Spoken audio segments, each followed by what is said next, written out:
Danilo Lombardi, prazerzão recebê-lo aqui, muito obrigado.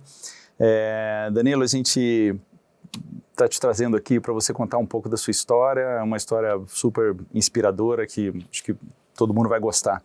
Você é formado por economia, você é formado em economia na Unicamp, e hoje já faz um tempo que está no mercado, trilhou um caminho corporativo de empreendedorismo. A gente gostaria de falar um pouquinho sobre isso. E começando, durante a graduação, qual foi a sua experiência com empresas ou empreendedorismo, ou foi hardcore economia mesmo? Tá bom, primeiro aí que agradecer pelo convite, agradecer a todos que estão nos assistindo também, é um prazer estar aqui, é um prazer poder contar um pouquinho da história aqui também, e espero que a gente inspire bastante gente aí para entrar nesse mundo. Bom, um pouco da história, né? Foi no modo hardcore.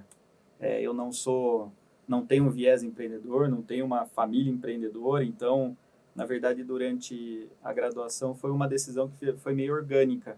Eu comecei a trabalhar muito cedo já na economia, como estagiário, e daí, ao longo do tempo, fui crescendo dentro de uma carreira profissional, a gente vai falar um pouquinho disso depois, mas aí quando eu tomei a decisão foi praticamente orgânica para empreender. Mas eu gosto de abrir umas aspas aqui, né? O aluno da Unicamp, ele é empreendedor de alguma forma, eu julgo, né? Porque, de alguma maneira, acho que tem algumas premissas para ser empreendedor. A primeira é ser incomodado.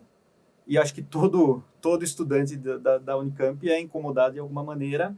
A segunda é querer assumir riscos. Eu acho que também a decisão de buscar uma universidade como a Unicamp é um risco. Prestar o vestibular é um desafio. E o terceiro é que a Unicamp tira você da zona de conforto o tempo todo, de toda maneira. Então, por exemplo, eu mudei, vim morar em Campinas, sou de Limeira, tem gente que vem de muito mais longe. Então, acho que tudo isso são premissas ali que inspiram alguns empreendedores, quer seja fora, ou como eu, um empresário, ou quer seja dentro de uma empresa mesmo, ou dentro de qualquer movimento social, etc. Eu acho que tem muito disso também, sabe? Legal. Mas durante a gravação, durante a graduação, você trabalhou, fez estágio, alguma coisa, ou era laboratório? Chegou a considerar, por exemplo, pós-graduação, mestrado, essas coisas? Não, nunca. Você fazia estágio Eu fui fazendo mercado mesmo. Eu comecei fazendo estágio numa indústria química, na Ródia, né? Fiz por um tempo, mas é uma grande corporação. Acho que dali você começa a ter o viés empreendedor ou o viés de buscar uma startup, né? Porque eu estava numa grande corporação, e grande corporação tem processos, você tem uma distância muito longe de um processo de tomar decisão, de mudanças, etc. E isso me incomodava. Então, acho que, né, o estagiário em determinados locais, né, pelo menos a minha pessoa, né, não se viu naquela posição de estagiário dentro de uma grande corporação. Nesse meio tempo, um estagiário que estava lá atuando comigo foi trabalhar na empresa do mercado financeiro que estava começando a operação aqui em Campinas, que era uma empresa do mercado financeiro que lidava com agro. E aí ele me contou um pouco da história. Falou, olha, eu fui lá, fui entrevistado pelo CEO, são 15 pessoas, o CEO é americano. Eu falei, cara, aqui onde eu tô, o CEO é uma entidade. Você olha ele de longe, você vê ele no palco uma vez por ano. E lá, se eu ser entrevistado pelo CEO, aquilo me brilhou os olhos, porque eu gosto muito de estar em contato do processo de tomar decisão, etc. Eu falei, eu quero ir para lá. Se tiver uma vaga, seja lá no que for, você me chama. E aí passou um mês, ele me chamou e eu fui para essa vaga. Foi assim que eu fui para uma empresa muito mais bagunçada, né? Que eu brinco que a startup é uma bagunça organizada, né, Henrique? Então, eu fui para isso já, para um ambiente assim. Cheguei lá e falei, tá, cadê meu computador? O cara falou, vê na salinha lá se tem. Eu falei, como que é o Vale Refeição? Ele falou, esse mês você paga o seu cartão aí, depois do mês que vem a gente vai ver, vai pedir. Cara, não tinha nada assim. Então, é muito semelhante a um processo de construção de uma empresa, sabe? Então, eu passei por isso, né? Eu fui o 17º funcionário da empresa no Brasil. Então, foi um desafio bem grande, assim, sabe? Que legal. E aí, depois, Então, assim, aí você trilhou um caminho do mundo corporativo por um tempo, né? Total. Eu trabalhei por 6 anos no mundo corporativo. Eu entrei como estagiário nessa segunda empresa do mercado financeiro. Depois de 6 meses eu fui efetivado. Depois de mais 6 meses eu queria ganhar mais dinheiro. E aí eu estava incomodado. Eles me convidaram a ir para Sales, né? Que é a área que... essa empresa ela comercializa derivativos, instrumentos financeiros para mitigar o risco de corporações que lidam com commodities. Então, eles são contratos em bolsa. Para aqueles que não entendem, busquem um pouquinho sobre hedge, sobre operações derivativas, vocês vão entender um pouquinho. Era isso que a gente fazia. Então, entendia com o cliente a exposição, entendia um pouco como que ele estava e propunha estratégias para mitigar essa gestão. Então, uma execução do contrato na Bolsa de Chicago, por exemplo. Então, era isso que a gente fazia. Fui para essa área e aí, isso foi em 2007. 2008, crise subprime. E a gente passou por todos os... Se você assistir qualquer filme sobre a crise subprime, a gente passou isso internamente, né? Então, as bolsas estavam oscilando muito, os clientes precisam mandar margem, tem prejuízo, assim, era um caos. Ainda que eu era do baixo escalão, digamos, não senti na pele, mas eu vivia ali e a empresa, em determinado momento, sofreu um viés bem grande, acabou sendo adquirida e isso começou um CEO novo. E como eu sou formado em TI pelo Cotil, né, Colégio Técnico, sou filho da Unicamp há um bom tempo já, eles em determinado momento, esse CEO tinha um plano de transformar a empresa num banco, começar a operar câmbio, comprar uma DTVM, que é uma distribuidora de títulos aqui no Brasil, então fazer todo um processo para migrar de uma espécie de consultoria para uma empresa realmente do mercado financeiro aqui no Brasil, e ele precisava de alguém no TI. E aí eu era formado em técnico informático. Ele me chama, fala, você não quer assumir? Então, final de 2008, eu assumo como diretor de TI do Brasil e Paraguai. Eu tinha 24 anos na época. Então, e aí toquei as operações por 4 anos, né? Brasil e Paraguai, tinha um time de desenvolvimento, um time de infraestrutura, e foi assim que a minha carreira se desenvolveu nessa empresa. Você chegou a voltar a dar uma palestra no Cotil para falar para eles a importância? Ainda não. Vamos organizar isso. Gostaria. Que legal, que joia, que legal. E então, e aí você teve esse caminho e enquanto você estava lá, da mesma forma que você se sentiu incomodado e você falou que, né, é uma das forças, né, que criam os empreendedores, é o incômodo. Como que você se sentia no mundo corporativo, assim, já pensando no motivo da saída, mas antes da saída, antes de você decidir abrir a empresa, como que você se sentia lá? Tava tudo bem? Era uma questão de você ver um crescimento? Sim, exatamente isso. É um crescimento. Vou dar um passo atrás, tá, Henrique? É assim, o incômodo ele sempre existiu em mim, né? Então, por exemplo, quando eu trabalhava na área de inteligência de mercado, eu, entre aspas, sou preguiçoso, né? Todo cara que trabalha com TI em algum momento é preguiçoso. Automatizar. E aí, cara, quando eu comecei lá, uma pessoa falou assim, você vai produzir esse relatório. Então, eram 2 telas. Ele falou, você pega esse relatório de PDF, pega esse campo, copia nesse Excel. Todo dia. Eu olhei para ele e falei, não vou fazer isso.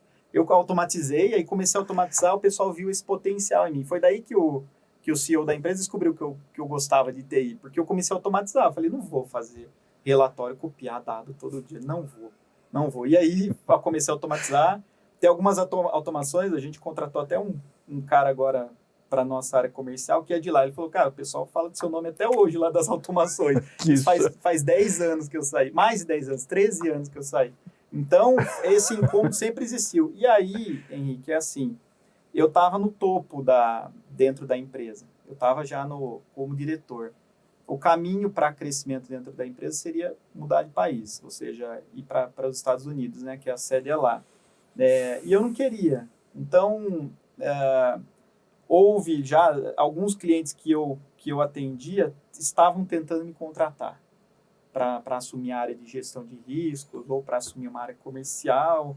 E eu vi que meu ciclo dentro da empresa já estava acabando, estava se esgotando ali o meu tempo, e aí eu vi naturalmente essa decisão, primeiro de sair. Eu brinco que eu sempre fujo do TI, né? O TI ele tem 2 áreas, a área glamurosa, que é desenvolver sistemas, então você faz sistemas, todo mundo olha e fala, isso é magnífico, e você tem a área de infraestrutura. A área de infraestrutura, Dor de cabeça. ninguém lembra de você quando as coisas funcionam. Ninguém te liga e fala, ó, Daniel, então hoje está tudo funcionando, parabéns, obrigado. As pessoas só te ligam para falar, olha, deu pau. E isso me incomodava muito. Eu falei, eu preciso sair disso. Eu liguei para o CEO, falei, eu vou sair. Ele tentou me manter, eu tomei a decisão. Ele perguntou, é dinheiro? Eu falei, não é dinheiro, é outra coisa. E aí eu pedi para sair, não tinha nada em mente, eu liguei para um desses ex-clientes meus. Ele falou, você tomou alguma decisão? Você está indo para algum lugar? Eu falei, não, eu saí. Ele falou, vem para cá, vamos conversar. E aí eu fui para essa empresa lá no Mato Grosso, né? E esse cliente fala assim, ó, Danilo, como que você quer vir? A gente pode contratar como funcionário ou como consultor. Eu falei, olha, ninguém nunca tinha dado essa opção. Interessante. No fim, eu me tornei empresário meio que organicamente. Eles falaram, não, pode vir, você assume aqui como consultor, ajuda a gente a estruturar. Atendi a empresa por quase 8 anos. E aí começou um projeto de consultoria. Comecei a atender empresas para estruturar a gestão de riscos do ponto de vista de consultoria. Política, processo e procedimento. Então, justamente, eu brinco que é o trabalho de bueiro, né? A gestão de uma empresa, ela tem área glamurosa, principalmente quem opera commodities, que é falar sobre bolsa de valores, mercado, etc. Isso é um glamour. Mas você trabalhar o processo ali, o bueiro, os entremeios da empresa ali, é isso que eu fazia. Então, eu estruturei muita empresa. Eu estruturei quase 100 empresas no Brasil todo. E a decisão de montar a Agroboard veio disso, veio desse aprendizado por praticamente 7 anos. Em 2020, a gente decide montar a Agroboard, que é sistematizar a consultoria. Tudo que eu aprendi na consultoria é fazer a gestão da empresa de uma forma sistematizada. A consultoria não escala, né? Para cada empresa, você precisa de uma pessoa. E foi isso que eu decidi. E então você abriu... Então, a Agroboard não foi a consultoria que você abriu? Não. Você operava como uma pessoa jurídica, prestando consultoria não exclusiva para essa empresa. Exato. E essa empresa foi como se fosse um primeiro grande cliente que te deu, né, uma estrutura até financeira. Sim, exatamente. E aí depois você foi expandindo, crescendo. E por que daí você constituiu uma empresa diferente de uma consultoria? Por que não ter uma empresa de consultoria? Por que não se estruturar? Qual foi essa transição? Ótima pergunta. Consultoria não escala. Primeiro, eu viajava 48 das 52 semanas do ano. Eu fui o rei da milha. Em 2018, eu tive 1 milhão de pontos da Azul. Eu dava milha. Tinha alguém que estava lá, precisava, toma, pega 100 mil milhas aí, tá tranquilo. Isso é insustentável a longo prazo. E para cada empresa que você tem, a consultoria você precisa de uma pessoa. A tecnologia não, a tecnologia você escala tecnologicamente, né? Então você consegue, com 20 pessoas, 30 pessoas, atender 50, 100, 200 clientes. Então foi daí a decisão, foi mais do que natural, transformar a consultoria numa sistematização. Não quer dizer que a gente não tem um processo consultivo dentro da empresa, mas ele é dentro dessa estrutura para implementar a ferramenta. Então, é uma estrutura escalonável, né? Escalonável, perfeito. Eu acho que esse é o ponto principal, né? Legal. Então, assim, tem um dizer que fala de você empreender no CPF do outro, né? Que é você está contratado, você é um funcionário, você é um CLT, mas você já começa a ter um comportamento de empreendedor. E isso é interessante porque quando você automatizou um processo da empresa, você estava já tendo um papel de empreendedor, porque o que eu acredito que o diferencial a pessoa pode ser incomodada. O que ela faz com esse incômodo que faz a grande diferença. Se ela é incomodada, ela reclama. Perfeito. Se ela é incomodada, ela resolve.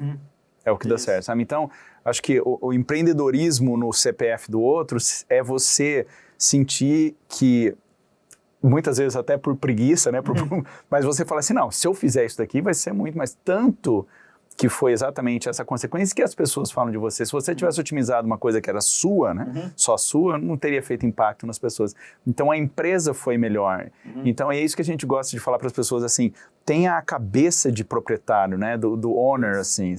Você é o CLT, mas pensa que você é o dono da empresa. Como que você faz para melhorar? Então, e é interessante que você sempre fez isso. né? Então você fez na empresa e aí depois você empreendeu na parte da consultoria, né? Então o aprendizado que teve é gigante e foi um crescimento orgânico super, super interessante, assim, que é um acúmulo direcionado, né? Você sabia o que você queria no final. Sem dúvida. E esse aspecto de sentimento de dono, ele é importantíssimo, em todo sentido. A gente prega isso muito lá na empresa, né, na Agroboard, porque sentimento de dono, eu falo, nós somos em 20, né, pessoas.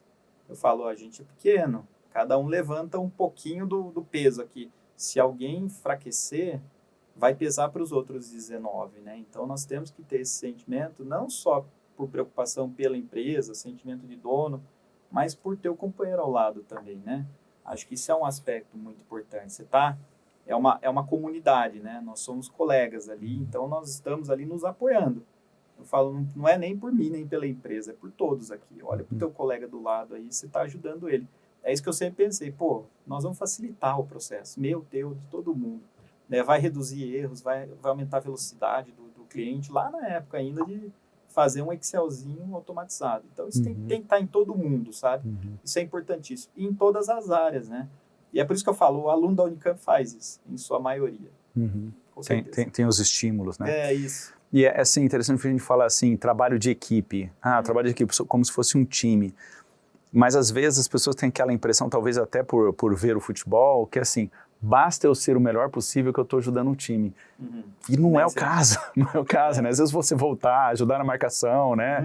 Subir para cabecear no escanteio, alguma coisa assim, e as pessoas não percebem. Então, zelar pelo bem-estar do coleguinha do lado faz com que ele jogue bem a parte dele e não sobrecarregue os outros, né? Então, tem toda um cuidado que a gente precisa ter que vai muito além de fazer o nosso próprio trabalho, né? Então... Com certeza. E tem que, claro, né? A tua perspectiva tem que se encaixar com a perspectiva da empresa, né? Então, no meu caso, eu não gostava do ambiente de empresas, grandes corporações. Nunca gostei. Agora tem gente que gosta. Tem gente que gosta de processo. Né? Sentar lá e repetir o processo todo dia. Não tem problema. Você pode ser essa pessoa, você pode gostar disso e tá tudo bem. Você tá incomodado com vou melhorar o processo, vai falar, etc. Demora, é burocrático, mas você vai fazer também. Cada um tem a sua... Senão o país... essa é a grande magia da comunidade, né? Você conseguir ter diferentes pessoas, diferentes tipos. Senão, se todo mundo quisesse empreender... impossível. Não, é fantástico isso, porque assim, uma coisa que é super importante é o autoconhecimento, né? Você conheça-se, né, a si próprio e conheça o próximo, né? Então, se você está no relacionamento, a mesma coisa. Muitos relacionamentos não dão certo, mais porque a gente não sabe o que a gente quer, né? É isso. E na empresa é interessante, você precisa saber o que você quer, o que você pode dar, mas precisa estar alinhado com a empresa. E se não tiver, tudo bem, escolhe outra empresa, não fica naquela... Com certeza. Né? Então, esse alinhamento de expectativa entre todos os funcionários da empresa, por isso que eu acho que o ambiente de uma empresa menor, de uma startup, ela é mais prazerosa, porque é mais fácil você fazer isso. Como é que você vai alinhar suas expectativas com o CEO que você vê uma vez por ano na televisão? No palco. No palco. Legal. E teve algum momento, assim, ao longo dessa trajetória que te deu aquela situação, tipo assim, puta, cara, será? Acho que não vai dar, será que eu vou ter que, sei lá, fazer alguma outra coisa? Ou foi tudo, assim, um crescimento orgânico que como é que foi isso? O tempo todo. Eu mostro para as pessoas lá sempre alguns vídeos de grandes cases de sucesso, né? Elon Musk, Bill Gates, Steve Jobs, né? E você tem alguns momentos de alguma etapa que eles são questionados essa mesma questão, né? Qual é o seu conselho para quem vai empreender? É unânime entre todos eles, não empreenda. O Elon Musk fala em algum momento, eu aconselho você a mastigar vidro do que empreender. Então, é muito desafiador. Não é linear, é uma montanha-russa, você tem problemas para resolver todo dia, você vai ter muitos viés, vai ter momentos que você vai olhar, mas a grande diferença do cara, para todo mundo que você pergunta, qual que é o teu segredo do sucesso? É resiliência, persistência. Então, eu acho que isso é um fator, assim, chave do sucesso. Muita gente empreende, né? O Brasil é um país empreendedor, mas muita gente fracassa nos 2 primeiros anos, porque não persiste. Eu acho que tem um momento ali, claro que tem tem que saber o momento de parar, mas a persistência, ela te leva a outro nível. É muito dolorido você mudar, você tirar da zona de conforto, né? Você muda, você é um ser em mutação. Eu como pessoa, a empresa, é um organismo vivo. E a persistência, essa resiliência, ela é fundamental em todas as etapas. Assim, tem dias que você olha e fala, meu Deus, hoje eu vou embora. Aí você respira, olha e continua. Então esse é um fator fundamental. Então não é linear. Todo mundo gosta muito dos filmes, né? Então você tem lá o filme da Apple, do Facebook. O filme é muito bonito. Aparece pessoal na garagem, você aparece 1, 2, 3 problemas, corta, o cara tá bilionário num iate, tá lá, milhões de gente. A história do Spotify é muito... No filme é igualzinho. É assim, não é assim. São anos e anos, né? Tem empresas que levaram uma década para chegar no sucesso que tem, para virar uma empresa multibilionária, 2 décadas. Então, não é linear, Henrique. Infelizmente, eu acho que isso é um ponto que todo mundo tem que saber. Senão, todo mundo acha que é uma magia, né? E essa ilusão tá na cabeça de muita gente, mas não existe. Não existe. A gente fala assim, eu vou ser quando eu tiver minha própria empresa. É tanto pepino, mas tanto pepino. Desde de cartório até, tipo, vou precisar demitir uma pessoa que eu gosto muito e tal. Então, é super complicado, assim. É bom saber isso de resiliência. Mas tem vários. E os próprios, como você falou, os próprios fundadores que ficaram bilionários não gostam que a história deles seja contada dessa forma. Isso. É que, né, tem um padrão de mídia, né, de filmes e tal, mas é interessante, todos falam isso mesmo, né? É realmente muito difícil. É resiliência e consistência também, né? Se você mantém, fala assim, mas vão ter vários concorrentes, né? Competidores. Cara, faz o seu bem feito, todos os dias. Isso. Que questão de tempo você vai passar, né? Porque a resiliência, ela é difícil mesmo, né? Muito. Então, se você continua, já é um diferencial, né? Para a empresa. Legal. Total. E quando você saiu de ser o exército de um homem só, né, na consultoria, e decidiu criar uma empresa, como é que foi isso? Tiveram sócios? Como é que foram os primeiros parceiros, contratações? Ótima pergunta. Eu comecei com 2 sócios, 2 desenvolvedores. Na verdade, eu tentei 2 vezes antes, né? E fracassei. Em 2016, eu botei um programador do meu lado, falei, você vai fazer isso que eu estou fazendo na consultoria. Não deu certo. Em meados de 2018, já tinha um bom capital, contratei uma empresa, falei, senta aqui, eu preciso fazer isso. Gastei uma bala de dinheiro, não deu certo. 2020, eu trago 2 programadores e trago-os como sócios. Eu tinha 70%, eles 30%, né? E eles põem o produto em pé. E aí passa-se 6 a 8 meses, a visão deles era diferente da minha, né? E eu recompro a parte deles e fico com 100% da empresa. A gente fecha um acordo, recompra e eu assumo 100% com o produto rodando, contrato programadores e a gente começa a história da empresa. E aí começo a ser um líder, né? Uma pessoa que tem funcionários, né? Esse, para mim, é o maior desafio. Ao liderar pessoas, eu acho que isso é um tremendo desafio. Eu me mudo cada dia, tenho que melhorar cada dia. E aí que a empresa começa a sair de equipe, né, para um time mesmo. Então, a gente teve vários momentos de mudanças, de estresse, etc., mas que foram nos transformando como uma empresa do que é hoje, né? Hoje a gente tem um time excepcional. Eu falo todo dia, é a melhor equipe que eu tenho na história da empresa, na história da minha vida. O time é excepcional, time de alta performance. Você falar para eles, olha, a gente precisa acordar hoje 00:13 para a gente fazer alguma coisa, todo mundo tá lá, nem quem não precisa tá. Então isso é absurdo, sabe? Assim, é um time que é muito difícil. Eu acho que é um companheirismo até, mais do que a gente querer entregar resultado, todo mundo quer, mas é aquele apoio ao colega, sabe? Você tá lá. Eu não sei porque eu tô aqui, pessoal, eu tô aqui para ajudar. Então isso é muito legal. Essa é a história. Que legal. E é interessante também porque nos desafios do empreendedor, que é aquela história, o empreendedor, assim, às vezes parece piegas, assim, mas é muito solitário. Muito solitário. A gente não sabe nada. A gente... o que faz? Às vezes chega alguém, uma empresa que quer comprar a sua empresa, quer investir. O que você faz? O que não faz? Quanto que eu cobro? É muito assim. Então, assim, é muito desafiador, mas quem está quem está operando a empresa, as pessoas que estão esperando a empresa, elas acabam não entrando em contato com isso, porque não é uma discussão que você faz diretamente com as pessoas, então eles nem veem esse lado, né? E aí precisa de muita resiliência, né? E o fato de você ter um time que está fazendo as coisas na empresa inspira o cara que está na linha de frente, né? De parcerias, de captação de clientes, novos clientes e tal. Então, assim, a equipe não sabe, muitas vezes, o poder que ela tem para a empresa, né? Não só para executar, não só para o cliente.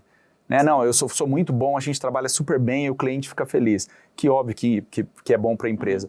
Mas para a estrutura da empresa, né? Para o CEO, você acorda de manhã e fala, mano, eu tenho que fazer o meu melhor, né? Eu tenho que fazer o meu melhor, porque, cara, essa equipe é muito fera. Então, e quando a equipe sente que, né, a empresa está tentando fazer o melhor também, é uma questão mais saudável, né? De novo, também um ambiente que, se bem feito, é mais fácil você conseguir numa empresa menor, né? Que tem mais controle, mais direto e tal. Com certeza.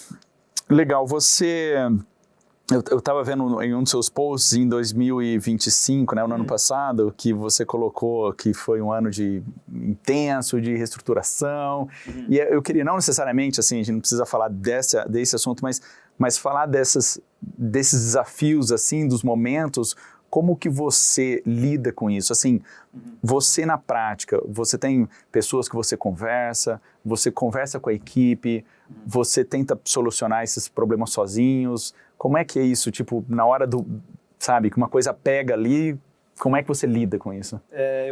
Acho que tem duas válvulas ali de escape, 3, na verdade, né? Eu tenho alguns líderes com os quais eu converso, então eles são meus pontos de apoio, e quer seja nos assuntos diretos das lideranças deles, né? Que tem a liderança de tecnologia, comercial e financeira, né? Então, e quer seja assuntos fora do contexto deles também. Eles são pontos de apoio também, até para ter um apoio psicológico, né? Então, você tem eu tenho com algumas pessoas mentores, com quem contar. como mentores, exato. Né? São liderados, né? Então, eles estão abaixo de mim.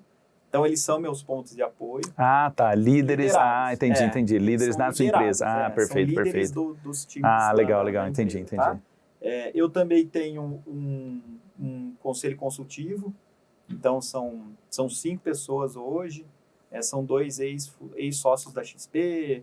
Um cara foi secretário da Agricultura do Paraná. Outro foi Head Global de Riscos da JBS. Então, eu consigo também ter tem um cara que eu falo mais, que é o Rodrigues. Ele é o cara que eu mais converso, ele dá conselhos. Também sobre a captação, a gente já fez né? A gente conversa bastante também sobre problemas, como que a gente vai resolver. E eu acho que o último pilar é a família. Acho que assim, eu tenho em casa, né? A minha esposa, então a gente também consegue conversar bastante. Ela atua também na Agroboard. Então, que legal, que sim, joia. então a gente tem... Ela faz toda a parte de back-office, então ela faz o jurídico, financeiro, o RH. Então ela atua nesse pilar para mim ali, então ela é meu maior fator de confiança ali. Então ela sabe tudo, sabe o ambiente da empresa, então a gente acaba mesclando esse ambiente familiar com esse ambiente também. Tem um ponto que todo investidor fala para mim, né? A gente já passou por várias avaliações de captação, sempre pega o ponto de ser single founder, né? Que é um risco, etc. Mas está crescendo o número de single founders, né, Henrique? Então, mas ainda assim eu tenho algumas estruturas aí. E no ano passado eu estava bem obeso. A última válvula de escape é exercício físico. Isso me deu desde fevereiro do ano passado. Eu faço ali do lado do escritório mesmo. Isso me deu outro humor também, sabe? Então, isso são os pilares principais ali para o empreendedor aguentar o tranco, porque o tranco é forte, muito forte. Muito. Sim. Que legal, que joia. E você, agora pensando no seu business, assim, né? Como é que estava o mercado quando você falou assim, eu vou empreender? Você estava vindo de empresas que faziam isso e você decidiu fazer a sua só. Como que você... Porque tem toda aquela história quando a gente vai pensar no desenvolvimento tecnológico, na verdade, desenvolvimento de uma solução, não necessariamente tecnologia, de uma solução. às vezes o mercado é tão grande, um oceano azul, que você não precisa se diferenciar, mesmo que tenha outros, tem clientes para todos, né? Mas às vezes o oceano já não é tão azul, ou seja, não está tão, né, disponível, né, ou a demanda disponível, vamos dizer assim. Como é que foi isso para você? Na hora que você abriu, tinham mais concorrentes? Como é que você se diferenciou? Como é que foi? Agora pensando na solução que você entrega para o agro brasileiro. Tá. Ótima pergunta. Quando eu estava na consultoria, eu desenvolvi uma planilha de Excel que fazia parte disso, que é consolidar as exposições de uma empresa que lida com commodities. E aí, em algum momento, essa planilha ela começou a ter seus gargalos. Questão de atualização, conexão com o banco de dados. Você tem uma série de problemas, né? E alguns clientes pediram, olha, vamos buscar uma solução de tecnologia para a gente colocar aqui dentro. Não achamos no mercado. Tinha uma ou outra que entregava algumas das necessidades que a gente tinha, mas a solução completa, como eu fiz em planilha, não existia. Então, a decisão foi mais do que natural. Eu pegar esse conceito que estava planilhado e transformar num conceito que era uma sistematização. Foi por isso. O nosso oceano é azul. Desde 2012 é azul, ainda é azul. A gente tem alguns concorrentes indiretos, e alguns pilares do que a gente entrega eles fazem. Mas a completude da gestão de uma empresa que opera commodities não existe. Então, hoje, se você pensar na solução mais completa, é a nossa. Então, é uma decisão até natural. A gente enfrenta hoje concorrência, por exemplo, da SAP ou de outros ERPs que, organicamente, né, ele está vendendo o ERP, ele acaba dizendo que vai entregar essa solução. A gente já tem 3 clientes que nos ligaram e falaram, olha, a gente gastou uma fortuna com o SAP e a gente está desligando o produto deles e conectando de vocês. Passa o orçamento, a gente vai fechar, etc. Então, nós estamos vivendo, eu falo para o pessoal, a gente tem a faca, o queijo e a goiabada na mão. Nós temos que aproveitar e agora... E acho que 2026 vai ser o nosso ano, assim, porque é o ano de tomar mercado mesmo e emplacar crescimento. Acho que esse é o ponto. Que legal. E qual é o porte dos clientes, assim, que mais... a maior parte dos clientes, assim, são todas as empresas grandes? São grandes, não são as gigantes, né? A gente sempre chama do ABCD. O ABCD são as grandes tradings, né? Que são mundiais. Essas não. Elas desenvolveram internamente. A gente está no tier abaixo, as grandes empresas que não são as gigantes. E esse é o nosso principal ICP hoje. Mas com a nova versão que a gente lançou agora, dia 15/1, o produto ficou muito fácil, muito simplificado. A gente embarca IA, então todos os processos são muito fáceis. A UX melhorou muito, então na hora que você olha, a gente vai conseguir baixar a régua. Até numa empresa que fatura 200, 100 milhões de reais, você vai ter eles vão poder ter esse produto. O produto está modularizado, então aqueles que querem só apenas um módulo exclusivo, eles vão ter essa capacidade de contratar. Então facilita muito, porque o produto anterior, ou a versão 1.0, que ainda está vigente, né, você tem que contratar inteiro. Então é para uma empresa grande, para fazer a gestão grande mesmo, em todas as áreas, contabilidade, etc., é um produto mais complexo. Agora, indo para esse produto, a gente vai conseguir abaixar a régua. Mas, respondendo a tua pergunta, hoje é a grande empresa, faturamento acima de 1 a 2 bilhões de reais. Esse é o tier que a gente está hoje. Legal. E agora como empreendedor, assim, pensando na imagem da empresa, como que você trabalha isso, né? A questão de eventos, de LinkedIn, de Instagram, como que você trabalha em relação a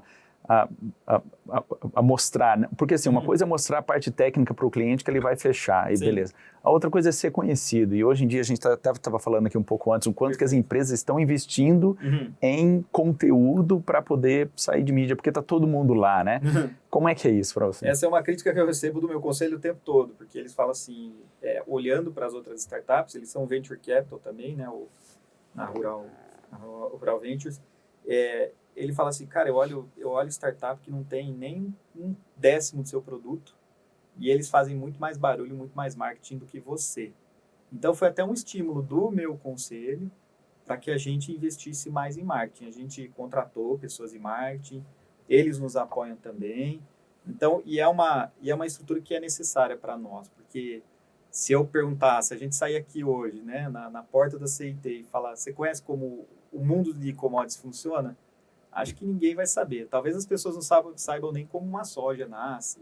A gente, num grande centro, não tem essa facilidade. E nem as empresas enxergam a necessidade de ter essa gestão de riscos. Algumas delas, as menores, não veem isso. A pessoa se preocupa muito com crédito, com RP, com toda essa estrutura, mas ele não pensa o quanto a oscilação do preço da commodity está impactando no resultado dele. A gente está vendo, está passando por anos muito duros, né, para todas as commodities, café, soja, açúcar, todas estão com uma volatilidade enorme e ninguém se atenta a isso. Todo mundo está preocupado com crédito, com outras estruturas. E é ali que a gente ataca, mas ninguém percebe. Então, qual que é o desafio, Henrique? É a gente se mostrar como autoridade de marca, autoridade sobre o assunto. Eu estou há 20 anos no mercado. Então, a gente conhece um pouco. O meu diretor comercial está há 12, trabalhando numa grande cooperativa. A gente sabe do assunto. Então, o que a gente tem tentado mostrar é a dor do cliente, falar, olha, preste atenção na oscilação de preços. E não é só bolsa.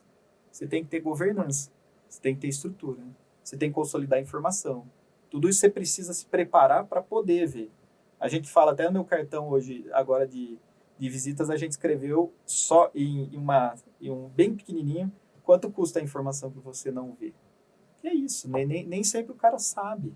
Uhum. E aí, esse é o maior desafio de marketing nosso, é mostrar que existe essa dor, que a oscilação de preços é um dos maiores problemas da maioria das empresas e ninguém vê, e com uma ferramenta isso vai ficar muito mais fácil. Esse é o ponto. Que legal, que joia. Eu gosto muito da cena do filme do Lobo de Wall Street, que o Leonardo DiCaprio fala, da caneta, sabe? Sim, né? vivendo a caneta. E porque quando você se coloca como autoridade, eu acho que esse tipo que é o marketing verdadeiro, no mesmo que você está dizendo, não o marketing verdadeiro, mas assim, a abordagem, o marketing é uma ferramenta, né? Mas a abordagem para você gerar valor, né? E não simplesmente falando assim, a gente tem isso, a gente tem aquilo, porque muitas empresas falam assim, conseguimos isso, conseguimos aquilo. Mas é você mostrar como que a sua solução pode resolver um problema que a pessoa nem sabe que tem, né? Exato. Então, naquela cena, ele fala, escreve o seu nome num papel, né? E ele estava num bar, ele não ia escrever, mas quando alguém fala, escreve o seu nome, ele falou, puxa, não tenho caneta. Aí ele pegou e entregou a solução. Então, o fato de você levar isso, né? Dizendo, olha, faz o seguinte cálculo. Pega isso aqui e faz assim, assim, assado. Quando a pessoa calcula, fala, nossa, não acredito. Aí você fala, eu podia ter evitado isso, né? Exato. Então, isso é muito bom. Isso é algo que generalizado, ele é super saudável, porque daí as pessoas vão atrás de soluções de um problema que ela não está vendo. É diferente de você falar assim, sei lá, compre um celular que tire foto em não sei quantos K. Tipo, legal, será que eu preciso, né? Mas uma coisa é realmente você mostrar que a pessoa está perdendo algo por não ver, né? Uma dor real, exatamente. Exato. Bem legal. Bom, show de bola, muitos aprendizados aí. O setor agrícola, a gente estava conversando até um pouco antes, o quanto que ele é pequeno, né? Apesar de ser gigante, tudo em escala gigante, os players acabam sendo pequenos. E um dos motivos, né, às vezes as pessoas têm uma crítica em relação ao agro, que fala assim, mas são grandes corporações. Mas essa questão da resiliência que a gente está falando lá de trás, que ela não é comum, né? Não é fácil de se fazer, de você ser resiliente, até mostra um pouco por que acabam sendo grandes produtores, grandes empresas. Sim. Porque vence quem segura mais tempo, né? Por mais tempo. Então, acabam sendo grandes players, né? Que estão controlando o agro, um pouco por causa disso também. Você vê que a sua ferramenta, ela conseguiria, porque você falou que você desenvolveu agora modelos, né? Módulos para pequenas empresas. Você vê que ela talvez poderia levar uma solução para dar mais inteligência para empresas pequenas, para tentar deixar o mercado um pouco mais? Claro, com certeza. Eu acho que é um produto que ele é democrático. Agora ele é democrático. Você sendo pequeno, né, você vai ter a capacidade de ter uma formação de preço igual a de uma trade, sem ter o esforço de ter que saber de prêmio bases, Chicago, dólar, Nova York. Isso tudo dentro da ferramenta a gente já traz automático. Então, tem lá templates. Então, você consegue olhar o teu preço igual uma trading olha de uma forma estruturada para uma pequena empresa. Eu sou uma grande empresa, eu quero aumentar meu nível de complexidade, você também consegue. Mas eu quero ter menos complexidade, você também pode ser mais simplista. E esse é o processo evolutivo. O grande não começou grande, ele começou pequeno. E ele foi aprendendo. E com certeza teve momentos de erros e acertos, ele foi acertando mais que errou, com certeza, para estar onde está. Mas esse é o ponto, a gente quer ajudar os pequenos também. Eu acho que a nossa plataforma ela já serve a pequenas empresas, a versão 2.0, e ao produtor também. E eu acho que o produtor ele faz com maestria para produzir. Que isso é o nome, ele é um produtor, né? Sim. Mas o processo de tomar a decisão ele é tão importante quanto. Tem muito produtor de soja mesmo, que a soja estava R$150 no interior do Brasil aí, ele achou que ia subir mais e agora está 120, ele perdeu R$30. Tem muito produtor no vermelho, né? E não tomou uma decisão que é uma decisão de margem, que é uma decisão de olhar o preço e falar, olha, gestão de riscos é isso, né? Você tomar uma decisão sóbria para você manter a tua lucratividade estável. Não é apostar. Nós fazemos o oposto do apostar. E o mercado de commodities ele é muito semelhante ao mercado acionário. Ele oscila de preço todo dia. Se você pegar o preço de soja, acompanha com qualquer provedor aí, ele oscila todo dia. E tem muito produtor torcendo para subir. Não dá, torcer não dá. Você tem que ter a prudência de olhar e tomar uma decisão que evite com que você vá quebrar. Esse é o ponto, né? As empresas fazem isso, os produtores fazem isso. Então, a gente quer ajudar nesse mercado. Quer ajudar com que eles vejam isso, tenham lucidez para evitar com que perca todo o negócio. Alguns momentos você vai ter prejuízo. Isso faz parte do jogo. Mas desde que esse prejuízo seja tolerável. É isso, o teste de estresse que a gente faz lá na plataforma, etc. É para isso. Fala, olha, se o mercado sai de 150 para 120, o que acontece? Você vai morrer?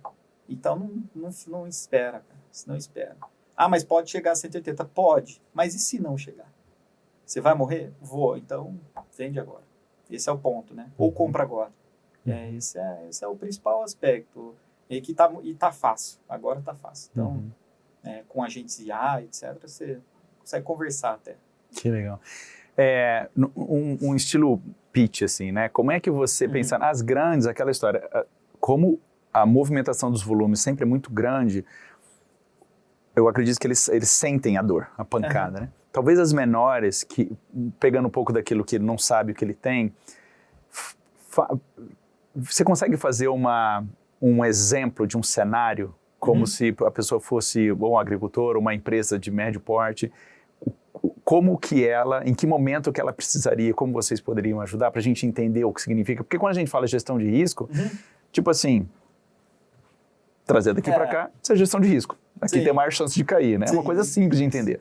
Mas como isso na empresa, né? Como que para uma empresa, para de repente o cara que não sabe que tem a dor assistir e falar, acho que eu preciso falar com esse cara. Ótimo, obrigado por fazer essa pergunta. Qualquer pessoa pode fazer isso. Pega o volume que você opera dentro da tua empresa. Então, 10 mil toneladas, 20 mil toneladas, 50 mil toneladas, 1.000 toneladas. Pega um cenário que já aconteceu, de queda ou alta de preço. Simula, caiu 20%, então saiu de 200, foi para 160. Simula isso, multiplica pelo volume que você tem e veja quanto impacta. Eu não fico exposto nisso tudo. Quanto você fica exposto? Porque quando você começa a produzir, naquele momento, você já está comprado.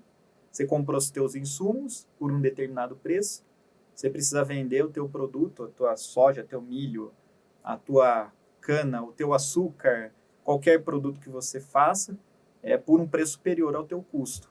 Pega isso e fala, olha, eu fico exposto na média 1.000 toneladas, simulando uma queda de 20%, 30%, que é um movimento natural do mercado, natural. O mercado oscila 20% no ano. Agora simula 50%. Olha qual é o impacto que tem. Para qualquer empresa, 1.000 toneladas vai dar um caminhão de dinheiro. 100 mil toneladas é um rio de dinheiro. 1 milhão de toneladas, que é a grande trading, é um oceano de dinheiro que se perde. A gente faz uma conta lá de ROI, né, para vender. o agroboard, assim, ele tem duas premissas, né? A primeira é salvar o cliente da exposição, da oscilação do preço. Então, ele tendo a informação, ele vai reduzir essa exposição, vai reduzir. E a outra é reduzir o trabalho manual. Então, a gente tem dois viés. A gente cobra um custo de implementação, o agroboard no primeiro ano se paga em 120 dias. No segundo ano, como não tem o custo de implementação, em 71 dias. Para uma empresa que opera 10 mil toneladas de exposição por ano e que tem 3 funcionários operando. É muito pouco. Muito pouco. E tem um intangível que é o ganho psicológico do... A gente... Não, ótimo ponto. A gente fez eu subi no palco da abertura da safra de cana do ano passado, da Datagro lá em Ribeirão, e subiu um cliente meu. E sem combinar. Eu perguntei, e aí, do agroboard, não sei o que, ele falou, olha, o maior ganho que o agroboard me traz, ele é o CEO e dono da empresa, ele falou, é o ganho da tranquilidade no final do dia de eu saber a exposição. Isso eu não sabia se a planilha estava atualizada, ficava ligando para todo mundo, desesperado, ele falou, isso me traz tranquilidade, eu abro a solução e sei que está lá. Acho que você acertou no ponto, hein? Essa é a melhor venda, obrigado, né? Porque... pelo pitch. Legal. Então, agora, já indo para os encerramentos, se você pudesse voltar atrás, 2019, 2020, talvez um pouquinho antes, ou no começo da empresa, e você pudesse tomar um café com você mesmo, o que você falaria? Tipo, cara, presta atenção nisso aqui, ó. Eu falaria, faça tudo igual. Os erros e acertos só foram o que te trouxeram até aqui. Acho que esse seria meu conselho, assim. Errou, mas sem você ter errado que você errou, você não estaria onde está. Então, eu falaria para fazer tudo igual. Doeu. Cansou. Mas foi necessário. Mas foi necessário. Isso me tornou quem eu sou hoje. Então, eu diria isso para mim mesmo, sabe? Não é arrogância, nada, né? Sim, perfeito. Não. Acho que é um ponto que eu precisava errar os erros que eu errei. Então, com certeza, o caminho que para chegar até aqui, eu tive que passar por tudo que eu passei. Então, eu falaria, Danilão, vai lá, tenha calma. Acho que a única coisa que eu falaria, começa exercício antes, você ficou muito gordo. Então... Aquela história assim, ó, se não deu certo é porque não está no final. Isso. Continua. Gordo no sentido de obeso, saúde ruim. Sim. Tem que cuidar mesmo, porque o empreendedor acaba deixando um dos pratos de lado, né? Ou família, ou saúde, e é importante. Esses pilares vão fazer falta, no futuro fazem falta, então tem que cuidar. Legal, que já. E agora, assim, pensando que o empreendedorismo, se a gente simplificar, dizendo que é alguém que consegue solucionar um problema que tem valor na sociedade, né? Então, o empreendedorismo não necessariamente precisa abrir uma empresa, né? Pode ser empreendedorismo no setor público e saúde, né? SUS tem, né? Várias oportunidades para você levar a solução para a sociedade. E isso pode surgir de diversas formas. Pode surgir em adolescentes, né? Pode surgir durante a faculdade, o Steve Jobs largou, né? Então, pode surgir para pessoas, a gente já entrevistou pessoas que fizeram doutorado e depois começaram a empreender, então tem diferentes sabores, assim, e cada caso é um caso, né? O seu caso foi uma trilha que, pensando agora, comparando com esses outros cenários, ela foi muito... foi muito bem, assim... ela teve um tampão, assim, porque quando você fala, eu vou abrir a minha empresa, vou botar dinheiro no bolso, vou na loucura, às vezes dá certo, mas você não, você foi para a empresa, quando você sabia que tinha os clientes interessados, você abriu consultoria, quando você sabia que estava tendo aplicação, precisava escalonar, você abriu a empresa, né? E não necessariamente assim, muitas empresas dão muito bem não passando por esses passo a passos mais seguros que você passou. Sim. Então, deixando essa parte de lado, pensando no que precisa ser para ser um empreendedor, que você já falou, né? Questão de solução do problema. O que você daria uma mensagem para aquela pessoa que está na faculdade, que tem vontade, né, de solucionar problemas? Qual é a mensagem que você passaria para essa pessoa? Eu acho que primeiro avaliar bem se é uma solução real, se é uma dor real. Tem muita gente que se encanta muito, né, com o empreendedorismo, então é avaliar isso. E depois que mergulhar, não desista. Acho que esse é o maior. A gente falou no começo, né? Eu falei ali de alguns exemplos. Todo mundo fala que a resiliência é fundamental. Então, se você tomar essa decisão e mergulhar no abismo, né, vai ser duro, vai ser difícil, mas não desista. Eu acho que esse é o principal ponto, assim. Né? O restante você vai ajustando, ajuste a rota. Não seja arrogante, ouça, mude. Se precisar pivotar, pivota. Se precisar fazer alguma alteração de rumo, altere. Mas o importante é mudar, é fazer e não desistir. Eu acho que esse que é o fundamental. Você vai chegar lá, mas você não pode desistir. Diminui de tamanho, aumenta de tamanho, reduz gente, faz o que for preciso, mas não morre, fica vivo. Esse é o ponto, né? Esse é o principal. Continue a nadar, né? Nemo. Você fala pra gente assim, continua essa frase, eu criei a Algoboard para ajudar empresas a ter uma gestão melhor, para tomar uma decisão melhor, para ter uma sustentabilidade, para conseguir, né, poder sair um pouco de um processo operacional e tomar uma decisão, olhar mais para um processo decisório mesmo do que ficar o dia inteiro compilando dado. Tem muita gente que gasta o dia inteiro só compilando dados. Conheço inúmeros profissionais que gastam 6 a 8 horas por dia com planilha. É para olhar a planilha? Não, para compilar. Isso a gente está aqui para mudar e vamos mudar. Estamos mudando. Boa. Legal.